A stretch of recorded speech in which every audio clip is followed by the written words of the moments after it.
Hello everyone! Welcome back to my GH Spoiler channel. I hope everyone is having a wonderful day. General Hospital full app. Marco fakes his own death and Isaiah spirits him away. Nobody in Port Charles saw this coming.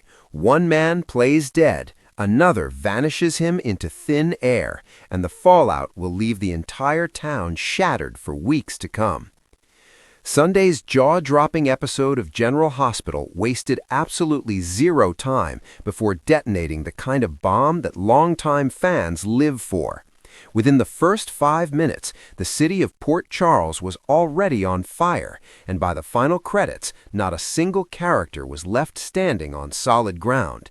If you thought last week's cliffhanger was something, buckle up, because what unfolded on March 29, 2026 is going to be the talk of every soap message board for months. The episode opened on a cold, sterile close-up of a body bag being zipped shut at General Hospital's lower-level morgue. The attending orderly stepped out, and for a breathless, silent 10 seconds, nothing moved. Then, impossibly, undeniably, the bag twitched. A zipper pulled slowly from the inside, and there he was, Marco Reyes, very much alive, gasping in a controlled breath as though he had been practicing this moment for months. Because, as viewers would soon learn, he absolutely had been. Marco's faking of his own death was not impulsive. It was a meticulously engineered scheme that had been set in motion weeks before Commissioner Anna Devane's investigation got within striking distance of his name. With Port Charles's underworld closing in from one side and the law tightening the noose from the other, Marco made a calculation that only the coldest, most calculating operators ever dare to make. The only way out is to stop existing entirely. But Marco didn't orchestrate this alone. The episode's true shocker wasn't the fake death itself. It was who was waiting on the other side of it. Isaiah Caldwell materialized from the morgue's service corridor like a ghost who'd never quite decided to leave. Tall, unhurried, dressed in a charcoal overcoat that cost more than most Port Charles residents make in a month, Isaiah pressed a single finger to his lips as Marco staggered upright. No words, just a nod toward the exit, and a duffel bag dropped at Marco's feet, containing everything a dead man needs to restart a life somewhere nobody is looking. The relationship between Marco and Isaiah had been hinted at all season in half-glimpsed phone calls and coded conversations, but nothing prepared fans for the reveal that Isaiah is not merely an ally. Based on a searing 2-minute exchange in the episode's middle act, Isaiah is the architect.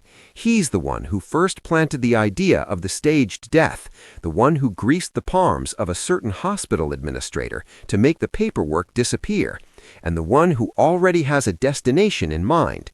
Where they're going, no one in Port Charles is supposed to be able to follow. The fallout across Port Charles. Meanwhile, above the hospital's sterile lower floors, the rest of Port Charles was reacting to the news of Marco's death in spectacular fashion. Detective Dante Falconeri stood in the precinct break room, staring at a forensics report he couldn't reconcile, his jaw tight, his coffee going cold. He knew, the way good cops always know before the evidence catches up, that something about the timeline was wrong.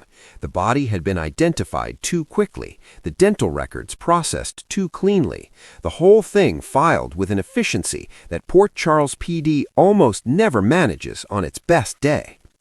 Carly Corinthos Spencer received the news at the Metro Court, and her reaction was not grief, it was fury. She'd been watching Marco for weeks, suspicious that he was connected to a missing shipment that had Sonny's name written across it in invisible ink. Marco dying before she could confront him felt to Carly like someone had flipped the board right before checkmate. She immediately called Spinelli and told him to dig into every digital footprint Marco had ever left, dead or not. The emotional gut punch of the episode, though, was reserved for Lena Torres, Marco's estranged daughter, who had spent the last 3 episodes cautiously, painfully reaching back toward a father she'd written off years ago. She received the call in the middle of Kelly's diner, surrounded by people, unable to make a sound. The camera lingered on her face for a long, unsparing moment, and the performance was devastating, made all the more agonizing because the audience knows something Lena does not. Her father is alive. He chose disappearance over reconciliation. He made that choice, and he made it knowing full well what it would cost her. The episode closed on a road we didn't recognize, a black cargo van moving fast through hill country, no plates visible. Inside, Marco sat in the passenger seat, staring at the dark road ahead, a freshly minted passport in his lap bearing a name that isn't his. Isaiah drove without speaking, one hand on the wheel, the ghost of a smile on his face that suggested he had done this before, perhaps many times. Then Isaiah's phone buzzed. He glanced at the screen, said 3 words that we'd barely caught before the audio cut out, and the van accelerated. The final frame froze on the license plate of a following car that Marco and Isaiah apparently hadn't noticed. Someone already knows Marco isn't dead, and that someone is right behind them.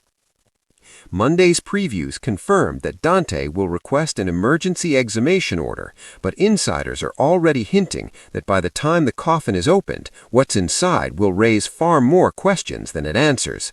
Isaiah's true endgame remains murky, and the identity of the driver in that following car is being kept under absolute lockdown by production.